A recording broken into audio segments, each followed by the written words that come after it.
All right, well, good morning, everybody, and welcome to Homecoming Week. Oh my goodness, yes, go T-Birds.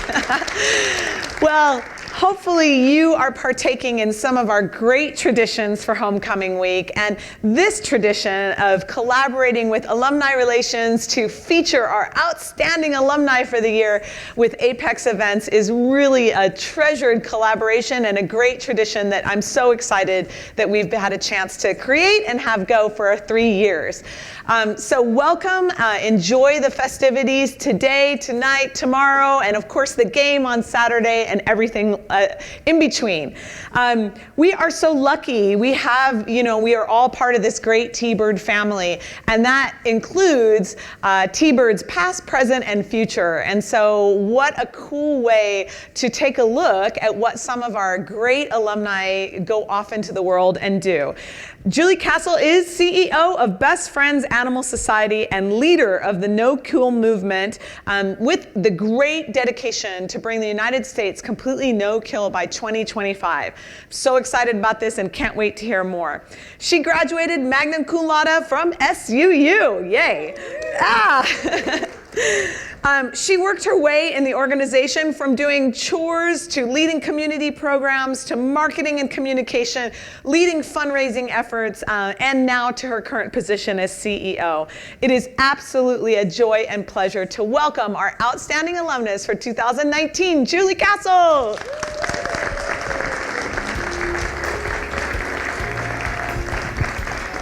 All right, how is everybody today?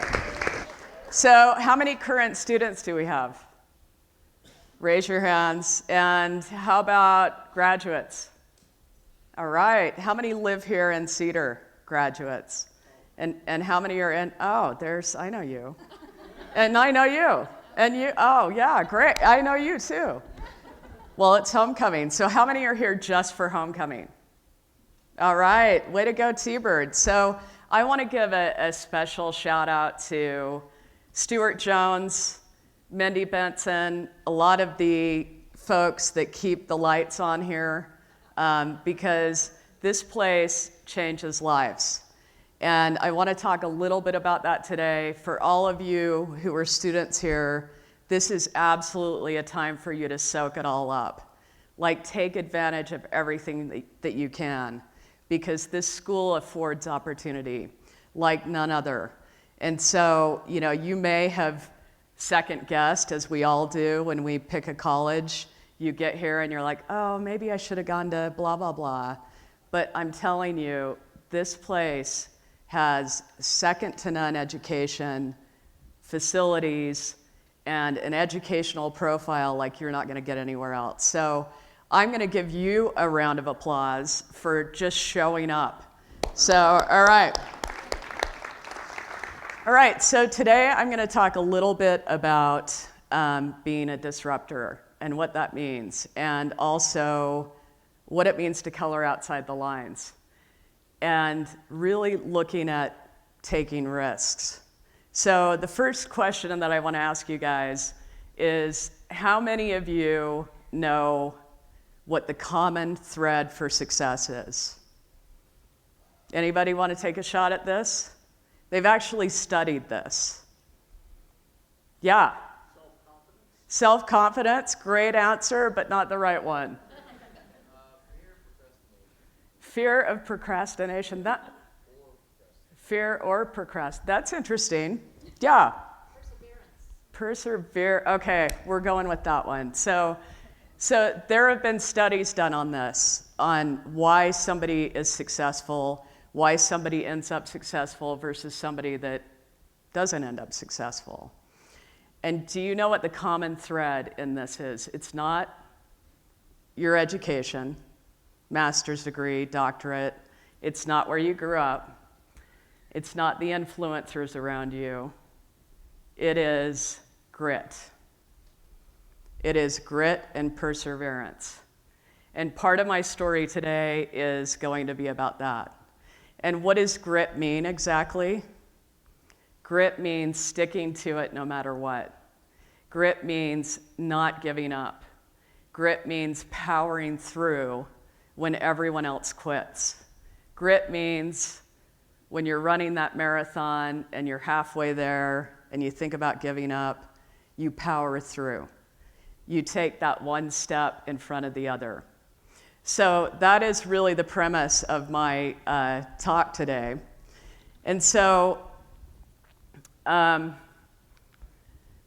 went to SUU way back in the day, and there I am. And I think these fine ladies in the front row are all in this photo somewhere too. So how many look at the hair.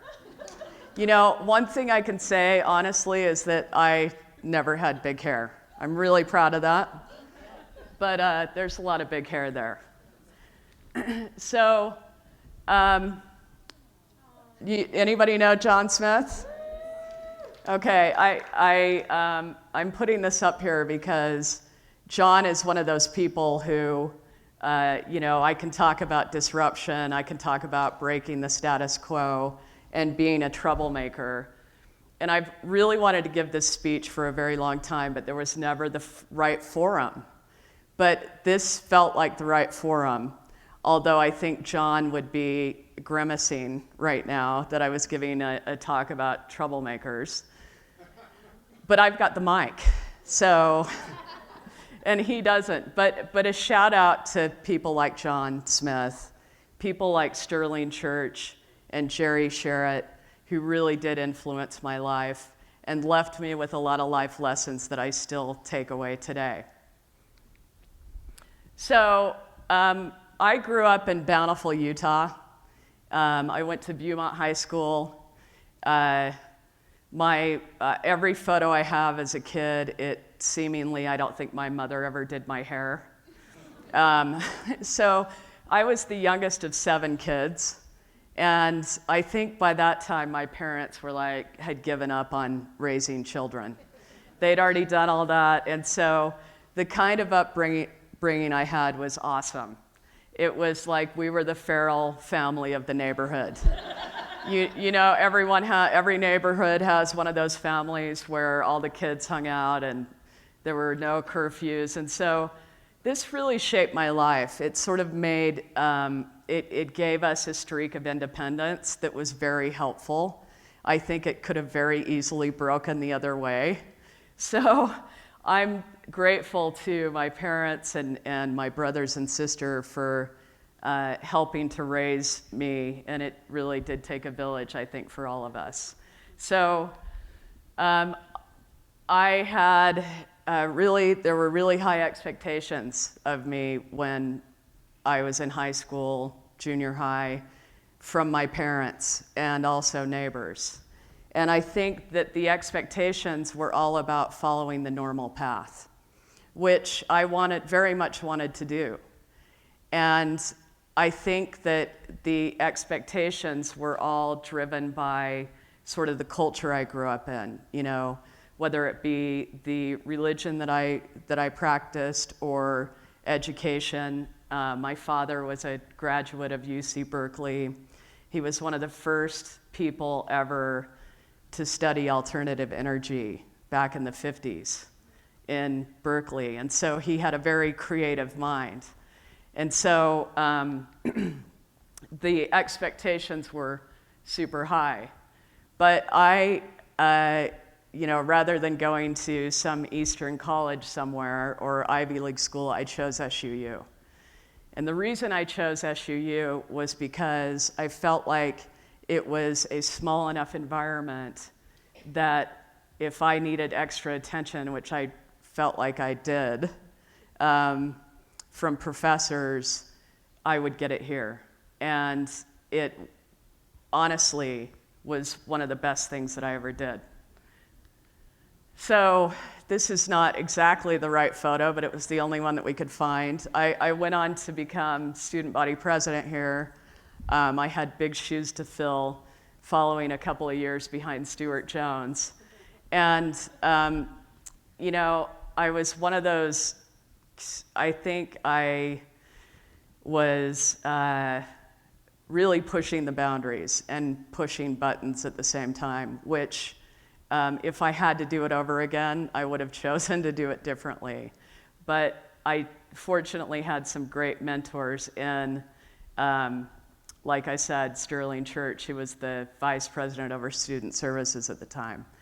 And I can remember when I decided to run for student body president,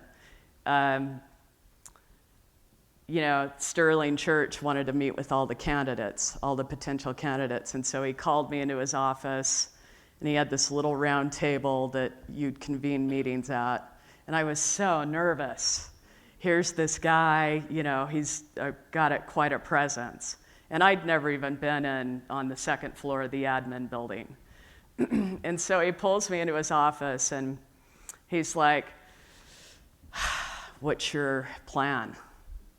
And I said, "What do you mean?" He's like, "Well, what do you intend on doing if you become elected?" And I said, my biggest concern is student housing, because back then we had Oak Hall and Manzanita Hall, and literally there was a shortage of housing. Is there a shortage now? No, you guys are all set? So, that was sort of the flag that I was waving at the time. And he was like, okay, kind of casing me out to see if I would make a good student leader. And so I went on to get elected, and the housing thing I didn't feel was getting the attention that it deserved. So we launched a covert project in the middle of the night to set up a shanty town on the lower quad. And had all the students bring their tents and, sleeping bags and whatever. And I ended up in Sterling Church's office again. And he was like, don't do that. This is not the best approach. And so I didn't. I learned from that was not the right troublemaking path. And the difference, it dawned on me at the time, between what good troublemaking is and what bad troublemaking is that you need a plan. And if you're gonna do something bold, you better have a backup to actually execute on it. Don't just go out and cause trouble. You don't just go out and break up the furniture and then leave and drop the mic. You really have to have a plan. And so in the case of the student housing, I didn't have a plan, so I just looked like a jerk. And I think there's a really big difference between the two. And so he sat me down and he was like, "Julie, listen, I've had a lot of student leaders come through here. I get that you're excited about this role, but I want to leave you with a lesson." And I use this phrase all the time. And he said, "Never let go of one rope until you have a hold of another." Meaning he was trying to teach me that I shouldn't be just going out and breaking up the joint without something to back it up. And that never left me. So, that was a photo that we took of one of the vehicles here on campus. There was a flash flood, and we had to get through it. And, I realized at the time, I went through college here and realized that I was on a collision course for something a little bit different. I had worked my entire life to go to law school, and I really was intrigued with political science and communications. Those two things were where it was at for me. And so I was able to get an internship I got 2 internships my sophomore year here in DC, and it changed the course of my life. The first one was with the Senate Republican Conference. Does anybody know what that is? Yeah, most people don't.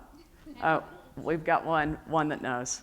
So the Senate Republican Conference is it's basically the PR bureau for all the Republican senators. And so here I was, this 18-year-old kid who was in DC, and we'd show up every morning, and there was a whiteboard, and it would have all of our assignments for the day. So if I tell you what was happening during that era, I'm really going to date myself. But, it was during the Iran-Contra with Oliver North, and the whole Star Wars thing was happening, and it was a really fun time to be in DC. And so my beat usually ended up being the White House. And so I spent a lot of time in the White House briefing room and actually had some special visits to the Oval Office with Ronald Reagan, who was president at the time. How many were even alive when he was president? Okay, like 3 people in this room. I learned a ton. I learned a lot about media. I learned a lot about how to craft a story. I learned a lot about narrative. And I saw a lot of these guys there and women who had gotten to where they were at because they had taken risks, because they had been disruptors, because in a sense they had been troublemakers. And so at the time, I finished up my internship with the Republican Conference. And I went on to intern with Orrin Hatch. And again, this was one of those things that really changed my life. And Orrin Hatch was, he's iconic. Super smart guy, went to Pittsburgh, attorney, really held a lot of weight in the Senate. It was sort of a golden era, I think, for the US government. It was a totally different landscape than today. And I admired him greatly because, Senator Kennedy was always over in his office. And I worked for his press secretary at the time. And, I saw how he worked across the aisle and collaborated and took risks to craft something with the other side that maybe wasn't popular, with his constituents. And so, this was a huge learning for me, that sometimes you gotta go slow before you go fast. And what I mean by that is sometimes you have to work with people who have completely different views than you do. And that takes a long time, and it's kind of a pain in the butt. But it pays off, because there's nothing better than putting yourself in the shoes of somebody who has a polar opposite view of you. It changes your life. It changes the way you think. It changes the way your brain is wired. And I saw this guy do that again and again. And, you may or may not be a fan of Senator Hatch, but boy, that guy really taught me a lot. And he taught me a lot about taking risks. And he may not seem like that kind of guy, but he totally is. So beyond being in southern Utah and really discovering the magical beauty of this whole place, part of my duty with him was to assist his press secretary. And part of that was answering constituent mail. And back then it was all letters. So, word processors were the big thing back then. And there was an issue that all of the issues that came across his desk, I had to spend quite a lot of time researching to figure out, okay, how would the senator respond to this? What angle would he take? And there was one issue in particular that sort of solidified my attachment to southern Utah. And it was the Burr Trail. And how many know what the Burr Trail is? Right, so there was this big to-do about paving it, and it was in the wilderness of southern Utah over by Capitol Reef. And I did a lot of research on this, and I can remember thinking, it doesn't matter where you stand politically, left, right, center, whatever, this was something that the more I found out about it, the more I thought that this should not happen. And so I left Washington without that being resolved. It took years and years and years for that to play itself out. But I learned a lot about, the environment. I learned a lot about southern Utah. I learned a lot about the passion of a place. And again, I learned a lot about how adeptly Senator Hatch was trying to move through this issue. And so that issue really changed the course of my life. And then I had another fantastic opportunity with SUU to go to the former Soviet Union, to go to a place called Belarus. How many know where that country is? Okay, somebody tell me. What borders that country?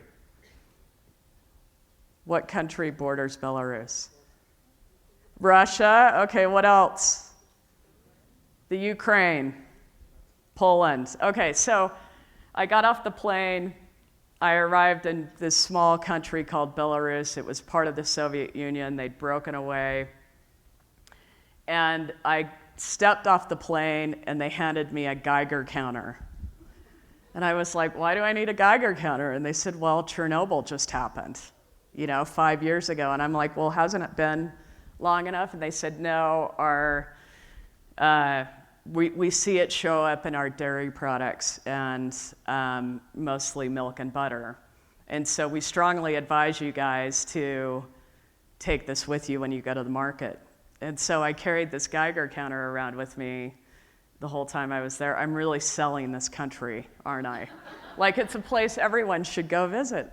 And you'd be walking through the market and the thing would, the noise it makes, and it was really tough. But I sort of decided at that point, like, I need to figure out I'm going to go to the American Embassy, just in case anything weird happens, introduce myself. And at that time, there were only literally 50 Americans in this country. And so I became friends with a person there who worked for the State Department. And she wasn't that much older than me. She'd already graduated from the University of Virginia, and she was there stationed in Belarus. And I'm like, why did you raise your hand for Belarus? And she's like, well, it's kind of a hardship post, so you get promoted more quickly. And boy, was it a hardship post. But during that time, we had this really cool opportunity that Bill Clinton visited the country. It was the first sitting American president who had ever been to this country. And the reason he visited was because they just discovered a mass grave of Russian Jews. Like literally, they discovered it the year before. And so he wanted to go out to be honored, or to honor this site and, sort of put it to rest. And so he and his detail came out, and it was the coolest thing ever because there was nobody there. And so this person, my friend from the State Department, called me, and she's like, hey, Julie, do you want to come out and help with President Clinton? I'm like, no. No, I don't. I'm kidding. Yes, I absolutely do. So we spent the entire day with him. And toward the end of the day, he came over to greet us and thank us. And he shook our hands. And there were 3 of us, and we were all, in our late teens, early 20s. He's like, hey, we're having a Wheels Up party tonight. Do you guys want to come? And we were like, of course we want to come. So we had an opportunity to spend time with his crew. And the reason I raised this story is because it was another one of those opportunities where I took a risk to go to the US Embassy and extend myself and introduce myself. And it led to meeting a president, and it led to meeting some of his detail, who I'm still in contact with today.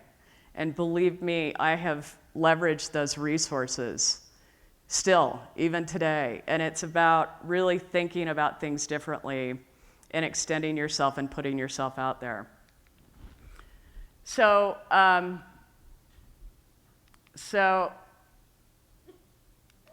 wait.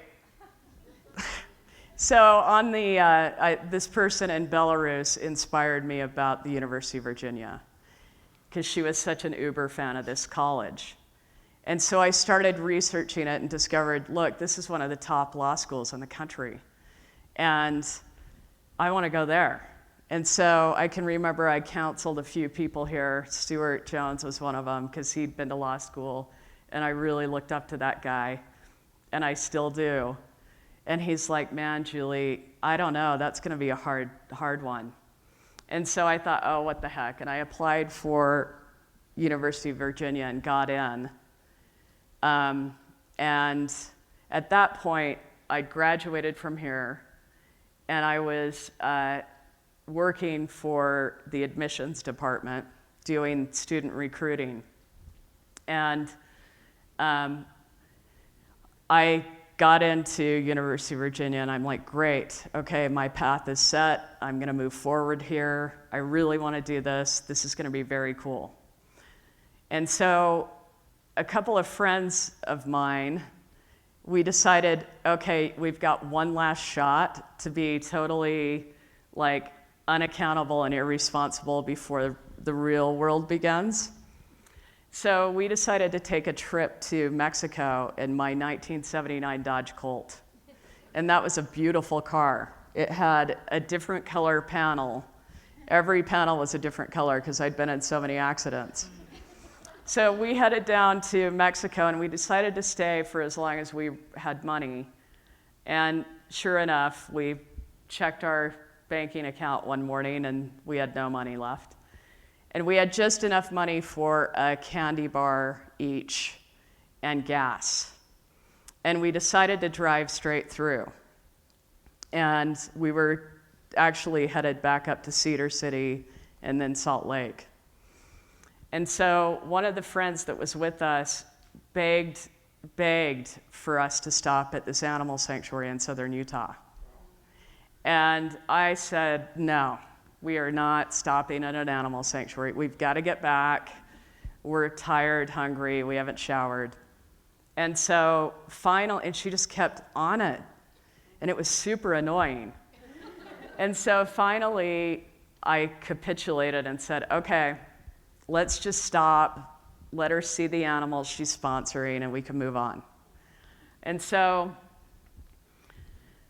I pulled into this canyon over near Kanab, and I just was totally blown away.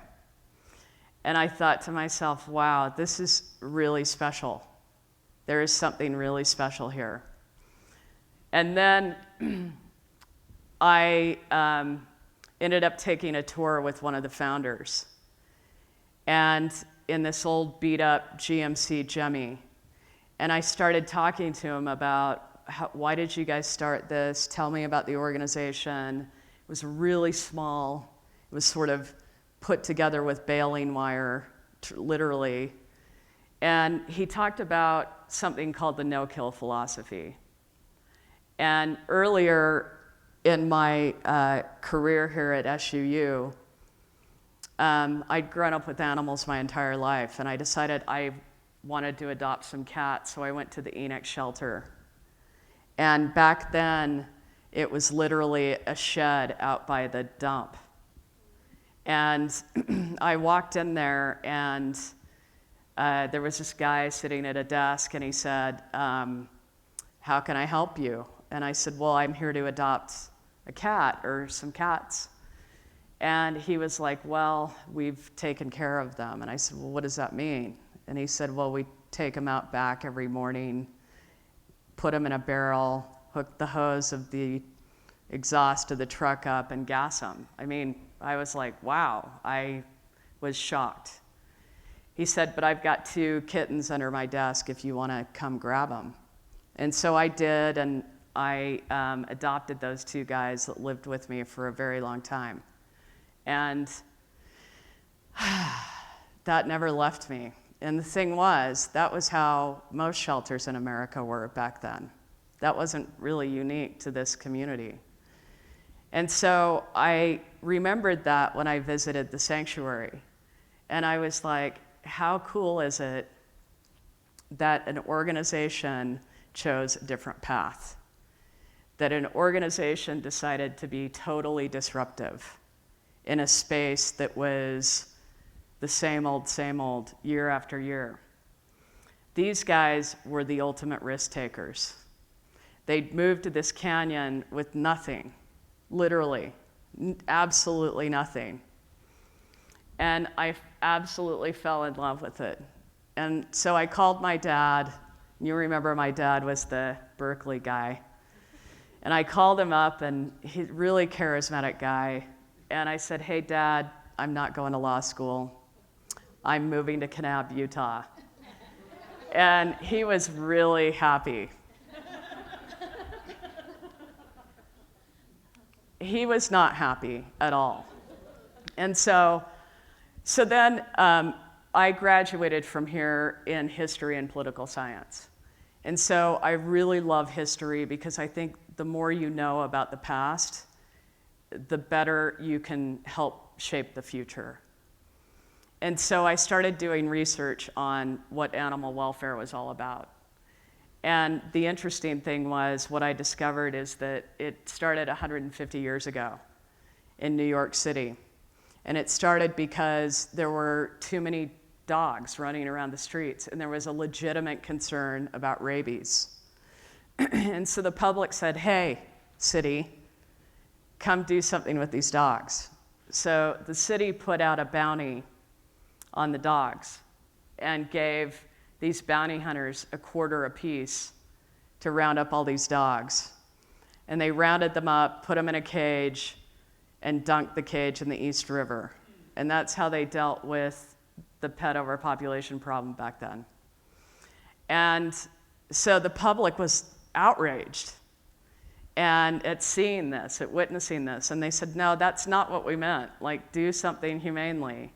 And so what they did is they started building shelters around the country.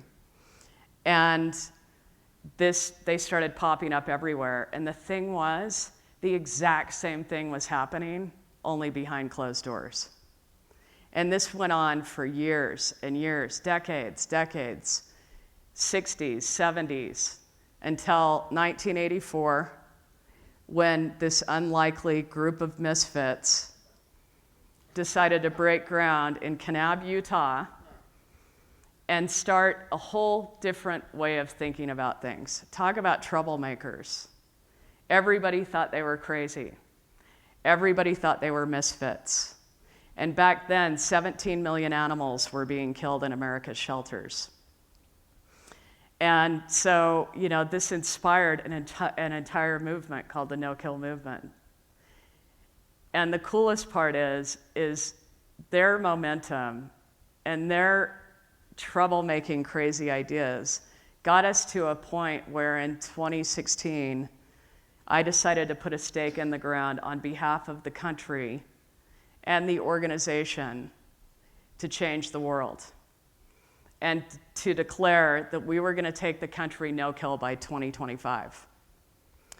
And it was such a bold move for us, for the organization, for the movement, that it just shook things up entirely. It really it created a fervor in our movement. And boy, did we get a lot of hate mail over that. And so the coolest part is that it's galvanized an entire movement.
So when the founders started this organization, there were 0 no-kill communities in America. 10 years ago, there were 3.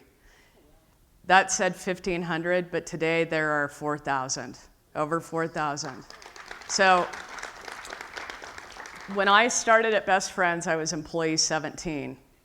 And our annual operating budget was about $800,000 a year. And that was 23 years ago. So today, our employee base is about 900 employees in every state in the country. We have a life-saving center in New York City, Atlanta, 2 in Salt Lake, 1 in Salt Lake and 2 in Los Angeles, and we're about to build 1 in Houston. Our annual operating budget is about $110 million. And so this is a local Utah success story. And it has achieved the success because we have been so laser focused on what we want. And we took risks. And we stepped outside of the boundaries. And we were troublemakers. But we had a plan.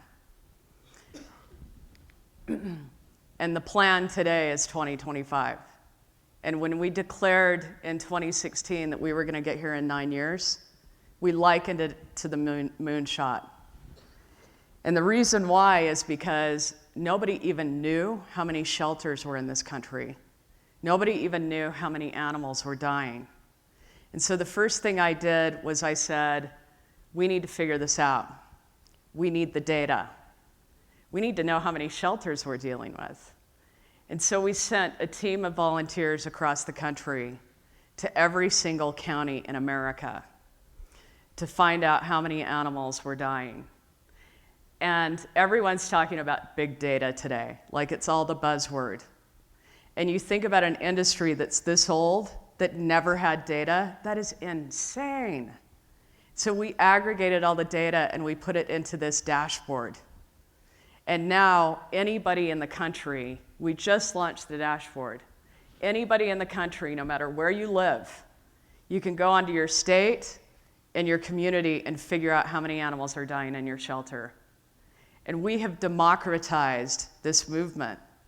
We have made it easy for anybody in any community to get involved and to understand in a transparent way how they can help and how many animals are dying.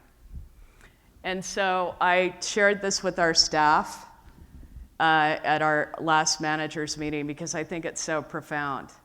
It's the profound nature of belief. Even when people think you're crazy, even when people think you're wrong, even when people might think you're an idiot, you have to believe. You have to believe that you can. Follow your gut, follow your path, follow your instincts, because everybody that I grew up with, without fail, thought I was crazy. They were like, you're on your way to one of the best law schools in the country. What are you doing with your life? And there was the whole series of intervention programs for me. Like people I hadn't heard from in 3 or 4 years wanting to take me to lunch. Every one of them sat down and said, what are you doing? Like, you are throwing away your life here. And I was like, no, I'm really not. And it took a while for people, I think, to get it. And some still don't. But you know what? I am following a North Star that I never dreamed would happen. Something that is really powerful to me. And so, I don't know how many of you have seen this. Here's to the crazy ones, the misfits, the rebels, the troublemakers, the round pegs in the square holes, the ones who see things differently. They're not fond of rules, and they have no respect for the status quo. You can quote them, disagree with them, glorify or vilify them. About the only thing you can't do is ignore them. Because they change things. They push the human race forward. While some may see them as the crazy ones, we see genius. Because the people who are crazy enough to think they can change the world are the ones who do.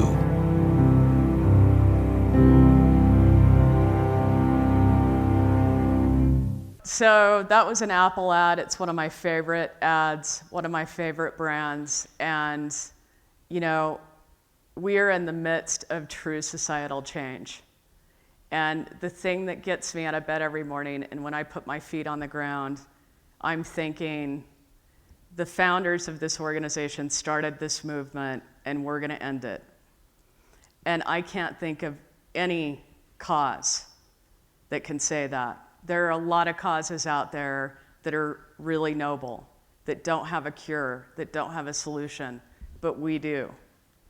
And I am so inspired by how crazy they were every single day. And I would hope that I leave you today with that inspiration to really think differently about your path forward, to be a bit of a troublemaker with a plan, and to be a little bit crazy.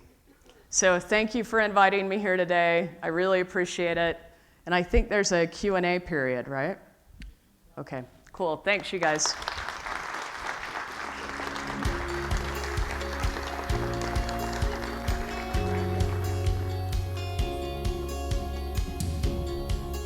Thank you so much. I just love your message of inspiration and perseverance. And my first question for you, we have a lot of students in the room, and when you asked that first question about what makes success, and the word fear came up, right? Fear and procrastination, a lot of words, but fear struck out to me, and I wanted to ask you, as one of the top 50 badass women, how do you deal with fear, you know, and for the students in the room also, you know, you have these ideas, you want to push forward, you want to get going, but how do you handle with the fear, and what advice do you have for students? You know, it's such a great question. Everybody has fear, right? And to think that people don't is just not true. And I have this thing in my head where I think fear is like a muscle, and you have to exercise it, because if you don't face fear, you just are never going to reach that next level. So for me, I have this saying that do something that scares the bleep out of you every day, because that is, I think, what pushes you forward. It challenges you to do things that you wouldn't otherwise do. I love that. I've never heard that answer to it, and I think that that's great, that it's a muscle that you have to exercise. Thank you so much for that. I'd also like to touch a little bit on mentorship, because you were talking about your early days and some of the Gerald Sherrod and Sterling Church and some of the powerful mentors. And again, it's a little bit geared towards students on this one. What suggestions do you have to really truly take advantage, or even just make yourself more aware of the mentorship or the possibilities going on around you? Do you have any suggestions on that? I mean, nobody makes it through this life alone. And I think all of you can think about mentors that you've had along the way. And actually the founding of this university isn't all that different from the founding of Best Friends. Like, there are a lot of similarities with the founders and that grit and determination. And I think about the people who are here at this institution today and who were here when I was a student. And they are top drawer. And so I would encourage all of the students here to pick 2 or 3 people who can be your guiding light through your experience here, because they will get you through the tough times. And stay in touch with them. Develop that relationship. Actually listen to their advice, because I think sometimes, especially when I was younger, you'd be like, but I mean, literally there are sayings that I have from these guys that I still use today. Yeah. That's so practical. I mean, just there's so many people, and I mean, I know from the faculty side, I mean, we love helping. So just if people think, yeah, just reach out. That's great. I'd love to then turn the tables to, now that you're in a position to mentor others, and there's a lot of faculty in the room and staff and people who just really care about that part of it, the mentoring. What advice, if any, do you have, or things that you've come up against, or that you've run into in developing your own mentorship? Do you have any suggestions for us as mentors? That's a really interesting question. I think the greatest gift that you can leave is your example. And I had this really cool thing happen to me a couple of months ago. I get a lot of mail, and believe it or not, I still get a lot of snail mail. And so there was this letter that looked interesting, and it was clearly a young person's handwriting. So I opened up the letter, and it was this 16-year-old girl in Pennsylvania who was really taken by how her age group wasn't engaged in the world, and how she wanted to engage herself in a whole different way by really building out a volunteer corps in her high school and community. And so she reached out to 100 leaders across the country to see if she could have a coffee talk with them. So like a half hour with each of these people, just to glean from them what their common attributes were. And I thought, wow, that kid is going somewhere. Like, that kid has moxie to reach out to all these people. So I called her up and said, I'm gonna bring you out to the sanctuary. And we did, and she spent a couple of days at the sanctuary. And I think when you see that spark in a young leader or somebody who's going to change the world, that to me it's almost your obligation and your privilege to mentor them. So I think it's our highest calling, really. Yeah. Thank you. I'd love to talk a little bit about the getting to 2025, and I'm curious, as I'm sure other people are, what's the biggest challenge to hit that goal? So, I mean, I think this is really shocking to a lot of people, but the biggest challenge is that there are still traditional shelters and humane societies out there that aren't transparent. And so the dashboard that we launched, when I say it democratized the movement, it put everybody's underwear drawer on display. And a lot of people don't want you to see their underwear drawer. So, that is the biggest challenge, is that we have old school institutions who don't want to talk about how many pets are dying in their shelter because they're worried about the public backlash. And so our point is, hey, the public is who's going to help you get there.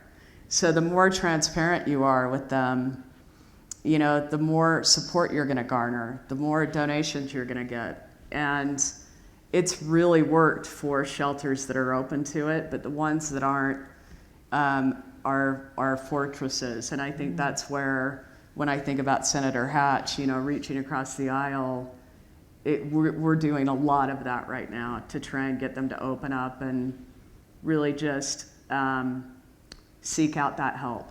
Okay. Yeah. How are we doing in Utah? Oh, Utah! Sorry, there goes my mic. I love Utah. Do you need help? Has my mic not been on? No, it has been. It totally has been. Okay. So, I'm just going to move it up a little bit. So Utah. So one of the cool things is we started a program in Utah.